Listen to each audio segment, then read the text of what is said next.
il a tel âge. Bon.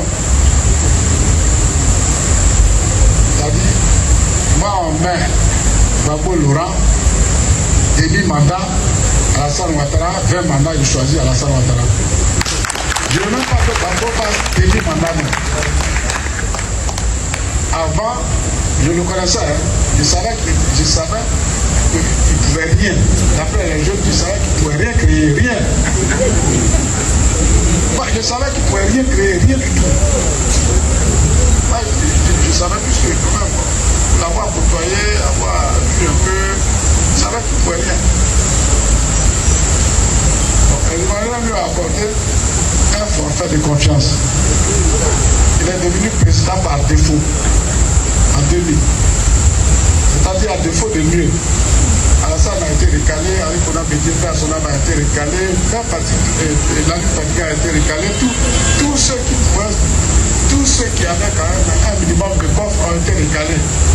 Et il ne s'est retrouvé face au général Robert Gueye à son âme, il a doublé le général, puisqu'il avait un parti, Robert Gueye n'avait pas de parti, n'avait pas de discours, il a réussi à s'imposer. Bien, il a réussi à s'imposer.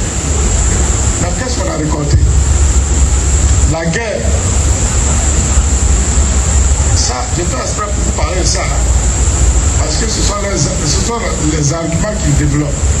Et tu dis, on ne nous a pas laissé gouverner. Mais attends, mais ce sont des gens, ils sont marrants. Donc quand tu es au pouvoir, tu veux que moi je te laisse gouverner. Mais moi, donc je vais mourir alors. Moi je ne fais rien. Mais non, non, c'est pas ça. On ne laisse pas ceux qui sont au pouvoir, on ne laisse pas gouverner. Dans aucun pays démocratique, on ne laisse pas ceux qui sont au pouvoir, on ne les laisse pas gouverner. Ah oui, on ne les laisse pas gouverner. On ne voit pas le monde de la même manière. L'amour que tu as pour le pays, ne s'explique pas de la même manière pour moi. Sinon, on sera ensemble. Et toi, tu dis, on ne nous a pas laissé gouverner. Mais non, justement, on ne doit pas te laisser gouverner. C'est toi qui dois faire en sorte de t'imposer. Est-ce qu'on a laissé Alassane Ouattara gouverner? Ils ont tout tenté. Ils ont tenté coup d'État, tout ça, ça n'a pas marché. Damara Picardien, donc de se prendre, c'est pas mal, 20 ans. Il dit que c'est un procès politique. Qu'est-ce que ça c'est? Tu as voulu faire coup d'État. On t'a pris. Il y a des témoignages contre toi. Mais on a reçu le dossier. Tu es condamné, tu dis procès politique. Tout n'est pas politique. Donc, ils ont tenté nous aussi de nous déranger. Mais Alassane Ouattara, lui, il est très concentré. Il est très concentré sur l'espace diverti. Il est focus sur son objectif. Tout ce qu'on n'entreprend est voué à l'échec. Ensuite, ils disent, bon, dans mon gouvernement, là, dans le gouvernement de Gbagbo, voilà, tous les ministres n'étaient pas FPI. Là, il y a un problème. Ça veut dire que ce gens ne connaît pas le pouvoir, il ne sait même pas ce que ça veut dire président de la République dans un régime comme le régime de la Côte d'Ivoire.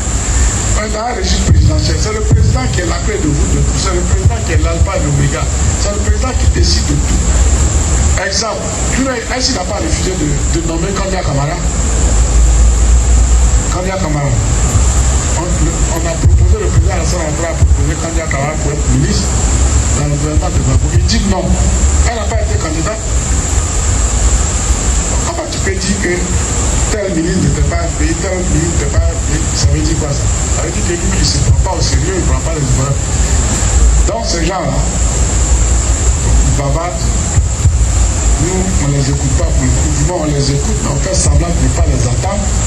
Le moment venu, on va leur parler. Donc, il y a le tout puissant de faire en sorte que 2025 soit l'année de toutes les consécrations, que la victoire totale de notre président à l'élection présidentielle soit incontestée. Que le président Alassane Ouattara, que Dieu lui accorde une longue vie afin de continuer à conduire le navire ivoire. Que Dieu vous bénisse, que Dieu nous bénisse nous tous.